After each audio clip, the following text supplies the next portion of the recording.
반갑습니다. 몸 건강, 마음 건강의 건강지킴이 개구먼 김희연입니다. 휴식이 필요하단 말을 몇 달 전부터 입에 달고 살던 친구가 있어요. 평소 바람대로 얼마 전 가족들과 여름 휴가를 갔다 왔다고 했는데요. 휴가를 다녀오면서 얻은 교훈이 있다고 하더라고요. 그 교훈은 바로 이거였대요. 야, 집이 최고다! 사실 대부분의 사람들이 공통적으로 휴가 끝에 얻는 교훈이기도 하죠. 평소에 떠나고 싶다고 자주 생각을 하지만 낯선 곳에서의 여정은 스트레스로 다가올 때도 의외로 많더라고요. 그래서 누군가는 그러던데요. 집이 얼마나 소중한지 알고 싶다면 휴가를 떠나라고. 내 집도 그렇지만 내 자리, 내 사람들 역시 마찬가지 아닐까요? 늘 함께 있으면 얼마나 소중한지 잘 모르더라고요. 진짜 소중한데 잘 모르고 있는 것들 뭐가 떠오르시나요? 몸 건강, 마음 건강 오늘 순서 시작할게요.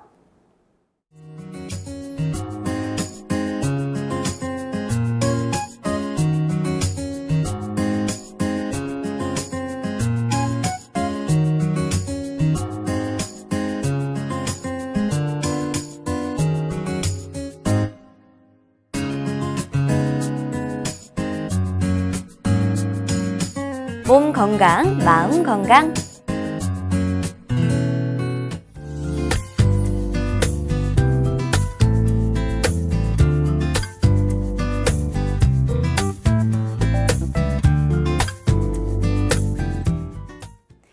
오늘은 한의사 곽도원 원장님과 함께합니다. 원장님 안녕하셨어요. 네, 안녕하세요. 원장님, 지난 시간 그리고 그 지난 시간에 두 번에 걸쳐서 다이어트에 대해서 아주 자세히 강의해 주셨어요. 네. 그래서 원장님 말씀 그리고 강의를 듣고 진짜 나 다이어트 다시 한번 열심히 해봐야겠다. 박차를 가하는 분들 그리고 이렇게 하면 되겠구나 하고 이렇게 또 생각이 달라진 분들이 참 많다고 얘기를 들었는데요. 오늘 그래서 더 강의가 기대가 됩니다. 어떤 주제로 강의 준비해 주셨나요? 네, 오늘은 대상포진과 대상포진 후유증에 대해서 강의를 하도록 하겠습니다. 그렇군요. 사실 대상포진에 대해서 들어본 적은 많지만 딱 네. 이거다 설명을 잘 못하겠더라고요. 대상포진 어떤 질환인가요? 네, 아마 대상포진 이름은 참 많이들 들어보셨을 거라고 생각을 네. 해요. 근데 대상포진은 포진이라는 이름이 붙은 만큼 기본적으로 수포성 질환이에요. 그래서 수포가 띠 모양으로 이렇게 퍼지기 때문에 네. 띠 대자를 써서 대상포진이라는 이름이 붙었습니다. 네. 이 그렇군요. 포진이 생기는 이유는 이제 바로 바리셀라 조스터라는 바이러스 때문입니다. 근데 이 대상포진의 특징적인 증상이 포진이 생기는 것뿐만이 아니라 통증을 동반한다는 것인데요. 네. 예. 근데 포진이 생기기 전에 통증이 먼저 생기는 경우들이 많이 있어서 다들 근육통이나 그런 걸로 오해를 하고 있다가 네. 뒤늦게 대상포진으로 진단받는 경우들이 많이 있습니다. 그렇군요. 그럼 이 대상포진이 한번 생기면 며칠 정도 간다고 보면 될까요? 예, 처음 근육통처럼 통증이 오는 것에서부터 수포가 올라오는 데까지 일반적으로 바로 오른 경우도 있지만 하루 이틀 정도가 걸리기도 하고요. 이 수포가 점점 퍼지게 돼요. 네. 그러면서 통증도 점점 심해지는데 그 절정에 달하는 게 1, 2주 정도가 됩니다. 그리고 그 이후로는 수포는 딱지가 지면서 가라앉게 되고 통증도 같이 가라앉는 경우도 있고 아니면은 통증만 후유증으로 장기간 남는 경우도 있습니다. 그렇군요. 대상포진 생겼다고 하는 분들 중에 어떤 분들은 팔에 대상포진이 생겼어요 하는 네. 분들도 있고 배 쪽에 혹은 등 쪽에 이렇게 다 각각 부위가 다르더라고요. 네, 맞습니다. 혹시 대상포진이 주로 생기는 곳이 따로 있나요? 이제 많이들 알고 계시겠지만 옆구리에 가장 네네. 많이 생기고 말씀하신 것처럼 팔이나 다리나 등, 몸통, 심지어는 얼굴까지 몸 어디에도 다 생길 수가 있습니다. 네. 근데 이게 만약에 얼굴에 생기게 되면은 시력에 장애를 주는 경우도 있고 아니면은 입이 돌아가는 그 구안화사를 함께 동반하는 경우도 있어서 더욱 위험하게 됩니다. 그렇겠네요. 그럼 원장님 이 대상포진과 혹시 좀 헷갈릴 만한 다른 질환도 있을까요? 그렇죠. 이 대상포진이 위험한 질환이라고 해서 네. 이제 어떤 게 대상포진인지를 일단 알아야 될 거 아니에요. 그렇죠. 감별을 해야 될 거 아니에요. 네. 가장 혼동하기 쉬운 게 바로 단순포진이에요. 똑같이 수포가 올라오는 질환인데 단순포진 같은 경우는 대상포진과는 다르게 후유증 없이 기간만 지나면은 저절로 이렇게 없어지는 질환입니다. 네. 그래서 미용상의 문제를 제외하고는 크게 걱정할 게 없는 질환인데요. 네. 그 차이점이 이제 첫째로 단순포진 같은 경우는 생겼던 자리에 자꾸 반복해서 생기는 특성이 있어요. 그래서 네. 주로 입술 주변에 많이들 알아보셨을 텐데 이게 물집 같은 게 막 잡히다가 없어졌다가 또 때 되면 다시 올라와서 잡히다가 없어졌다가 하기 네네. 때문에 이제 이거 없어지는 질환이구나 하고 보통 스스로가 많이들 잘 아십니다. 네네. 그래서 만약에 이게 생기던 포진이 아니고 전혀 난 이런 물집도 안 잡히던 자리에 새로운 물집이 생겼다. 그러면은 우선은 한의원에 내원해서 단순포진인지 진단을 받아보시는 게 좋습니다. 그렇군요. 그리고 두 번째로는 차이가 그 통증의 차이가 있는데요. 네. 단순포진 같은 경우는 좀 가렵고 이런 경우는 드물게 있어도 통증은 없어요. 근데 대상포진은 통증을 미약하더라도 같이 동반을 하게 됩니다. 그래서 그런 차이가 있고요. 네. 그리고 세 번째로는 생기는 모양에 조금 차이가 있습니다. 단순포진은 대부분은 아주 조그맣게 생기게 되는데 네. 그 크기가 좀 넓게 퍼지는 경우도 있어요.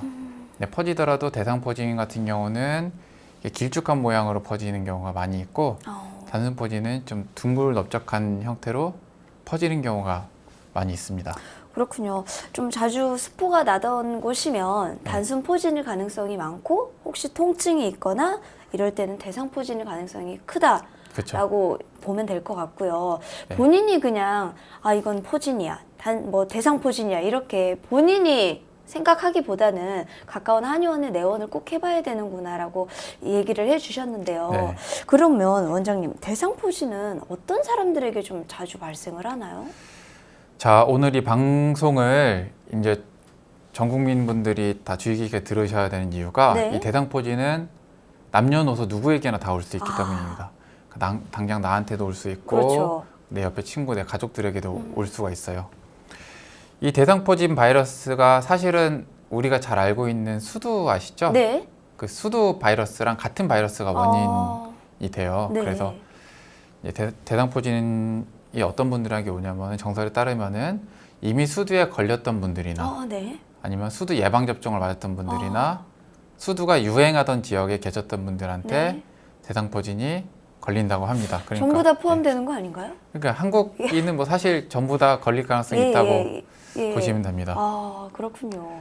근데 그 중에서 특히 어떤 분에게 발생을 하냐면은 이제 면역력이 많이 떨어진 노인분들에게 가장 호발하게 되고요. 네. 아마 주변에서도 많이 보셨을 거예요. 네. 노인분들한테 생기는 경우를. 그 요 근래에는 스트레스를 많이 받는 젊은 분들한테도 이게 상당히 증가를 하고 있는 맞습니다. 제 추세입니다. 주변에도 네, 그런 분- 스트레스 때문에 대상포진에 걸린 분들이 좀 있더라고요. 보셨어요? 네. 예. 그리고 그 이유가 아무래도 스트레스가 인체 면역력을 떨어지는 주요 요인 중에 하나입니다. 그러면 그런 것들을 좀 조심해야 되고요. 네. 그 실제로 건강보건 심사평가원에 따르면은 대상포진 환자 수가 2012년에 약 57만 명이었었는데 2016년에 69만 명 정도로 꾸준히 증가하는 추세라고 해요. 그러네요. 근데 이 숫자가 이제 정확히 이제 딱 안 떠오르잖아요. 이게 어느 정도인지. 네. 우리가 잘 알고 있는 구안아사 아시죠? 예. 그 환자 수가 연간 약 20만 명 정도니까 거의 한 3배 정도라고 보시면 됩니다. 그렇군요. 그런데 원장님이 대상포진이 참 무서운 병이구나라는 생각이 드는데 왜 이렇게 무서운 병인지, 무엇 때문에 그런지 참 궁금합니다. 예, 그게 이제 얘기 듣고 그렇게 생각하기도 네. 하시고 워낙에 대상포진에 너 걸렸다 그러면 주변에서 막 큰 병이다 이렇게 막 난리가 나잖아요. 네. 그리고 예. 누구나 걸릴 수 있다고 또 그렇죠. 알고 있으니까요. 네. 그래서 이게 다른 질환들과 다르게 왜 주변에 대상포진 걸렸다면 큰일 났다 네. 이런 얘기를 하냐면은 첫 번째가 바로 극심한 통증 때문이에요.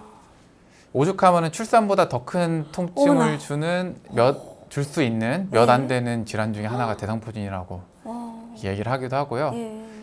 또 어떤 분들은 이렇게 호소를 해요. 통증을 어떤 식으로 표현을 하냐면은 이제 칼로 찌르는 것 같다 어머나. 라고 얘기를 하는데 네. 칼로 찌르는 게 아니고 찌른 다음에 그걸로 후벼 파는 것 같다. 네, 예. 이렇게 얘기를 하기도 합니다. 예, 그렇군요. 그리고 이제 중요한 거는 이 통증뿐만이 아니고 통증이 잠깐만 있다 없어지는 게 아니고 예. 오랜 기간 지속되기도 한다는 게 악명 높은 이유 중에 하나예요. 수포가 사라지면서 같이 통증이 없어지는 경우들도 많이 있는데요. 네. 그게 아니고 뭐 1년 동안 1년도 길잖아요. 그죠? 네, 그럼요. 네, 심지어는 5년, 10년 이상 이렇게 지속되는 경우도 있어요. 그러니까 칼로 후벼파는 통증이 막 10년 동안 지속된다면 어머나. 이렇게 상상이 되시겠네요, 혹시? 상상이 잘 안 되고 생각만 그쵸. 해도 진짜 아니 말이 예. 진짜 칼로 후벼판다라는 거지 정말 생각만 해도 끔찍하다라는 생각이 드는데요. 네, 그러면 무척 고통스럽겠죠. 예, 그러니까요. 그럼 치료는 어떻게 진행이 되고 있나요? 네, 그래서 이 치료가 참 중요한데요. 네. 그 한의원 대상포진 치료 같은 경우는 이 수포 말씀드렸잖아요. 네. 이 피부와 그 통증과 이 면역력을 동시에 이제 관리를 해주는 치료가 들어가게 됩니다. 네. 이제 대상포진에 대해 잘 모르시는 분들은 통증은 통증 따로, 뭐 피부는 피부 따로, 네. 과과를 뭐 이렇게 찾아다니는 분들도 계신데 그렇게 하실 필요는 없습니다. 네. 그 제가 아까 면역력 말씀드렸잖아요. 네. 근데 한약이 면역력이 좋은 거는 이미 알고 계시잖아요. 근데 그거 외에도 이제 주사제로 만든 약침 중에도 면역력 증진에 도움이 되는 게 있는데 바로 봉침과 같은 종류입니다. 네, 그렇군요. 봉침은 아시다시피 벌독을 정제한 네. 주사제를 말합니다. 그렇죠. 그리고 그 외에도 사독약침이라든가 사독은 이 뱀독을 정제한 주사제 그렇군요. 말합니다. 그거라든지 한 침이나 부항, 뜸과 같은 것들도 보조적으로 사용을 하게 됩니다. 네. 그 치료 대상도 시기별로 이제 조금 나눠지는데요. 수포가 한창 올라오고 통증이 점점 심해지는 급성기가 네. 있고 수포가 완전히 사라지고 통증만 남게 되는 후유증기 이렇게 두 개로 나뉘게 돼요. 그렇군요. 근데 사실 이 대상포진이라든지 뭐 구안화사 이런 질환들은 처음 수일 동안 양상이 급격하게 변하기 때문에 얼마나 빨리 찾아오는지가 치료에서 중요한 키가 됩니다. 그렇군요. 그래서 얼른 좀 이상하다 싶으면 얼른 내원하셔야 되고 네. 그러면은 수포도 막 퍼지던 것이 이제 사그라들게 되고 조기에 그리고 통증도 점점 심해지던 것이 일찍 잡히게 되고 그렇게 되면 당연히 후유증도 훨씬 더 예방할 수 있게 됩니다. 그렇군요. 그 치료를 받게 되면 보통 이제 급성기 얼른 오시면은 네. 한두 번 치료 받기 시작하면 그때부터 즉각적으로 반응이 오세요. 그래서 얼른 내원하시는 게 중요하고요. 네. 근데 두 번째로는 이제 이미 수포는 다 사라지고 통증만 남는 이제 후유증기라고 말씀을 네. 드렸죠. 후유증기는 이제 후유증을 앓는 기간이 워낙 길기 때문에 환자 10년까지도 그런 분이 계시다고 하니까. 그렇죠. 이게 매년 생기는 분들의 숫자가 아까 그 정도인데 계속 누적이 된다고 보시면 네. 돼요. 왜냐하면은 뭐 1년, 5년, 10년 이렇게 장기가 났기 때문에 그래서 환자분이 상당히 두꺼우신 편이세요. 네. 그래서 그런 분들을 내원하시게 되면은 뭐 봉침이나 한약 치료 같은 걸로 봉침은 예를 들어서 일주일에 2번에 3번 정도 좀 거리가 먼 분들은 일주일에 1번 정도 이렇게 치료를 받게 되는데 어쨌든 이 후유증기라도 치료를 시작하게 되면은 일단 처음 극심한 통증은 생각보다는 빨리 잡히는 편이에요. 네. 그래 다만 급성기에 오신 분들보다는 완전히 좋아지기까지 좀 긴 치료 기간이 필요할 수 있습니다. 그렇군요. 일례로 그 환자 한 분이 10년 동안 대상포진 후유증을 앓은 분이 실제로 계세요. 저희 네네. 이제 얼마 전에 내원하셨던 할머니 분인데 뭐 별의별 치료를 다 받아봐도 통증은 잡히질 않고 또 진통제를 먹어도 통증이 그대로 남아있다고요. 워낙 통증이 심하니까. 근데 또 진통제 먹으면 속 쓰리다고들 많이 얘기를 하시잖아요. 네. 그러니까 또 속 아프다고 이거 치료법이 없냐고 해서 그 아드님 손잡고 같이 내원을 하셨는데요. 네. 이분 통증은 좀 특징적인 것이 지속적으로 따끔따끔거리는 통증이 계속 있다고 하셔요. 네. 근데 그러면서도 한 5분 정도에 한 번씩 깜짝 놀라게 극심한 통증이 와서 이게 팔을 이렇게 들썩하기도 하고 어머나. 아니 몸을 팍 꼬기도 하고 그런다고 하는데 본인 말로는 통증 때문에 춤을 춘다고 이렇게 얘기를 하세요. 예. 어쨌든 그래서 내원을 하셨는데 네, 얼마나 힘드셨겠어요. 예. 네. 이제 진통제는 본인이 너무 힘들다고 네. 하셔가지고 즉각 중단해도 되냐 그래서 그러시라고 말씀을 드렸고 네. 그날부터 바로 치료를 들어갔습니다. 그래가지고 처음 치료 한 2번 정도 받고 나니까 네. 이분 10년이 되셨잖아요. 네. 그래도 2번 정도 받았는데도 통증이 좀 줄어드는 것 같다 이렇게 어. 말씀을 주셨고 한 달 정도 됐을 때는 본인이 깜짝깜짝 놀라는 게 80%가 줄어들었다고. 10년 됐는데 이 정도면 이제 속도가 굉장히 빠른 거죠. 그러니까요. 이거는 또 어떻게 보면은 대상포진 치료만의 특징인데 예를 들어 다른 질환 같은 경우는 이렇게 오래됐으면은 이 정도로 빨리 나는 경우가 굉장히 드물거든요. 네네. 예. 어쨌든 그랬다고 고맙다고 이렇게 얘기하셨던 그렇군요. 케이스가 있습니다. 그렇군요. 이 10년 정도 이 후유증 때문에 고생을 하셨다고 얘기하셨고, 그러면은 후유증에는 봉침과 또 한약이 참 좋다라고 얘기해 주셨는데요. 네네. 이 환자분에게는 어떻게 치료를 적용을 해 주셨나요?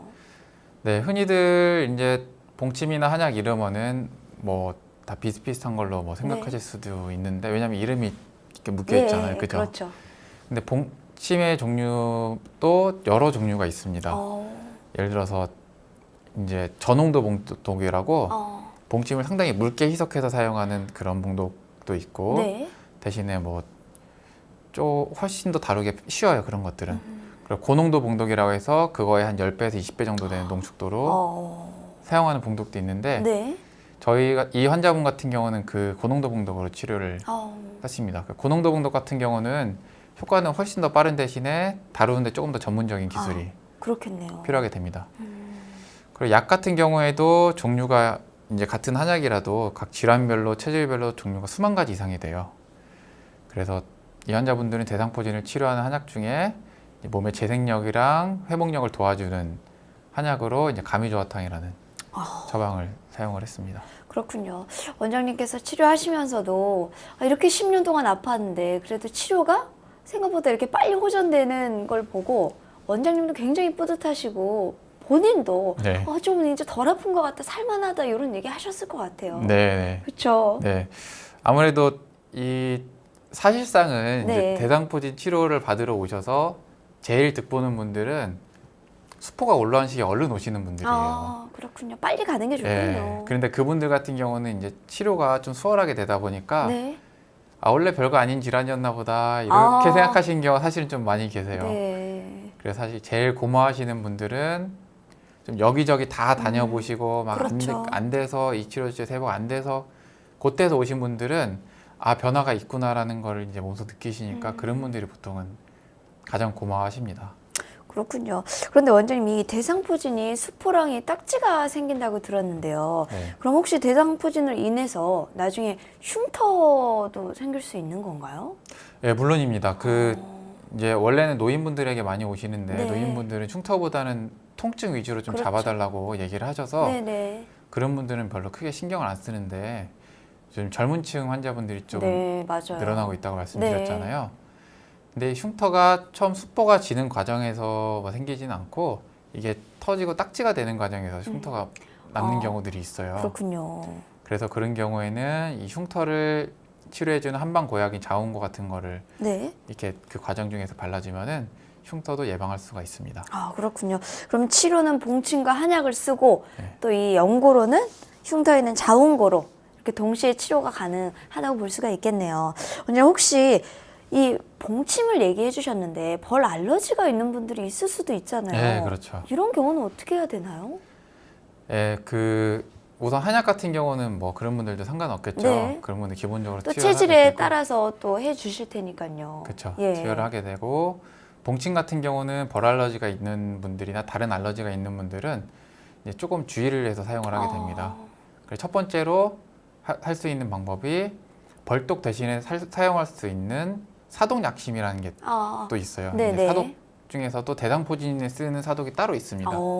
이제 코브라독 같은 신경독 사독인데요. 오, 예. 예, 봉독과 비슷한 신경독으로 그렇군요. 이루어져 있습니다. 네. 근데 코브라라고 하니까 좀 예, 깜짝 무서우시죠? 놀랐네요. 네. 제 표정이 보였나요? 네. 네네네. 근데 독이라고 하면 다들 그렇게 생각하시는데 예. 우리가 흔히 알고 있는 그 보톡스 아시죠? 예. 보톡스도 보툴리눔 독소라고 해서 독성분이에요. 그렇군요. 그래서 우리가 모르는 많은 독소들이 사실은 모르는 사이에 치료용으로 이렇게 사용이 되고 있어요. 정제되어 사용되기 때문에 안전하고 네. 이 사독 같은 경우는 오히려 봉독과 다르게 면역 반응이라든지 뭐 알러지라든지 뭐 그런 것들이 전혀 뭐 거의 없다고 보시면 됩니다. 훨씬 더 마일드한 약침이에요. 그렇군요. 그럼 혹시 항암 치료를 받고 있는 분들 같은 경우는 네. 이렇게 치료를 받을 수가 있는 건가요? 그렇죠. 그 암 환자분들이나 뭐 네. 항암 치료 이런 거를 받는 분들이 면역력이 떨어져서 또 대상포진 오는 경우가 있어요. 네네네. 그분들 이 상당히 이제 또 치료하기 난해하다고 생각될 수 있을 텐데요. 예. 이제 보통 병원에서는 항암 치료 받고 있다 그러면은 다른 치료는 또 전혀 못 받게 하고 그러잖아요. 그렇죠. 그래서 그런 분들 같은 경우는 이제 그쪽 의사 선생님 말씀도 들어는 보시는데 네. 이제 그 의사 선생님이 한의원에 대한 모든 치료를 또 다 하시는 게 아니잖아요. 그러므로 우선적으로 내원을 하셔서 어떤 치료를 받고 있고 뭐 어떤 암에 걸려서 그 치료를 끝났고 예를 들어서 네. 그런 얘기들을 주시면은 거기에 따라서 치료 여부를 결정을 하고 맞춰서 치료를 진행을 해드리게 됩니다. 그렇군요. 그리고 또 암 환자분들 경우도 그렇고 네. 임신부가 대상포진에 걸리는 경우도 있어요. 네네. 그런 분들도 좀 상당히 고민스러우실 텐데 네. 임신부들이 오히려 사실은 더 신중해야 됩니다. 아. 치료에 있어서. 그렇군요. 그래서 심지어는 이 몸에 바르는 항바이러스제조차도 네. 태아에게 영향을 줄 수 있잖아요. 영향을 줄 수가 가능성이 있다. 네. 혹시 모르는 가능성이 있다. 그렇기 때문에 꼭 사용해야 되면 그때 사용하고 아니면 사용하지 말라라고 네네. 권고가 돼 있는 정도예요. 그래서 예.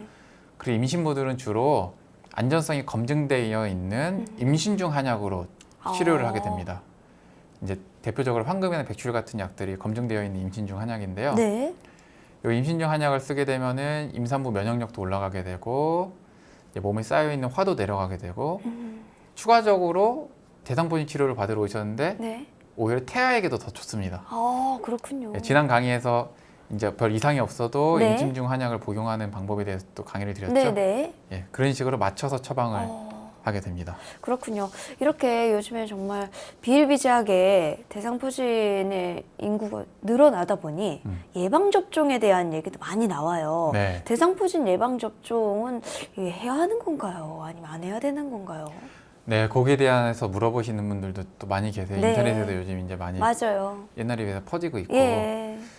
근데 우선 대상포진 예방접종 같은 경우는 이제 연구가 아직 완전히 이루어지진 않았지만 연구들에 따르면은 이제 1000명 중 10명 걸릴 거를 1000명 중 5.4명에 걸리게 해준다고 얘기는 합니다. 예. 그러니까 이거 어느 정도 줄여준다고 얘기는 하는데 예. 이거 맞는다고 해서 뭐 완전히 예방되는 건 아니고 보통 뭐 50%다 이런 식으로 얘기를 해요. 그렇군요. 다만 예방접종에 따른 부작용들도 조금 보고가 되고 있는데요. 네. 이제 가장 흔하게 관찰되는 것들이 관절염이랑 탈모라고 합니다.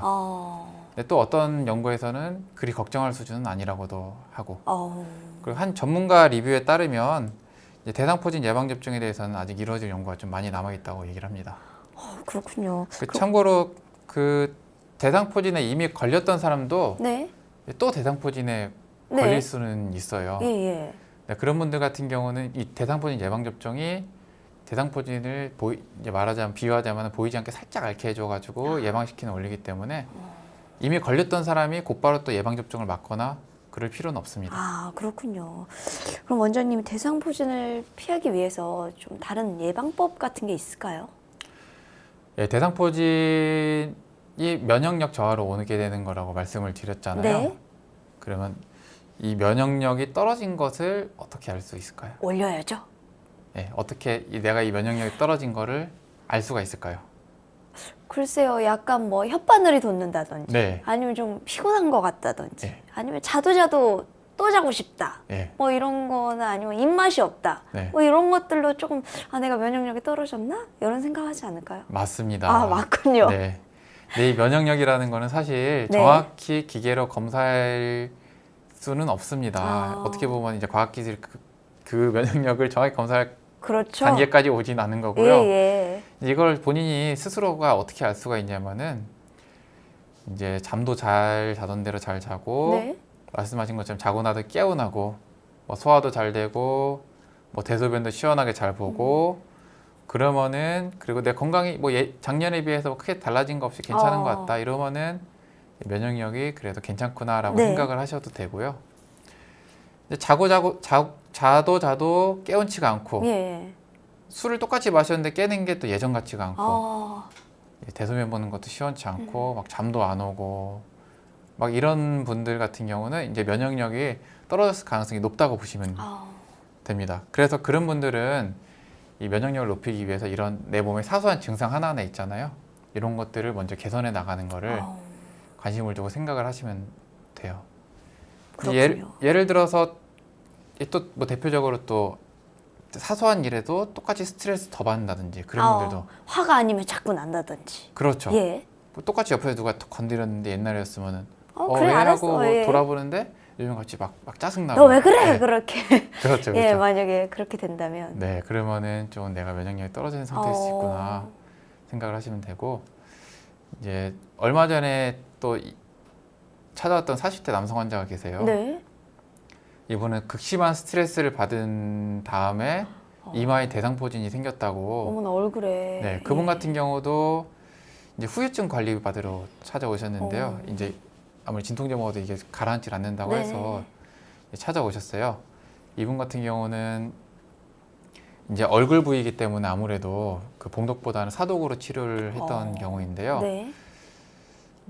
미리 만약에 포진이 오기 전에 좀 스트레스 많이 받는 시기에 미리 찾아오셔서 뭐 가미기비탕이라든지 뭐 우황청심환 같은 이제 마음을 좀 이완시켜주는 그런 처방을 복용하셨으면 처음부터 좀 예방할 수도 있지 않았을까 이런 생각이 듭니다.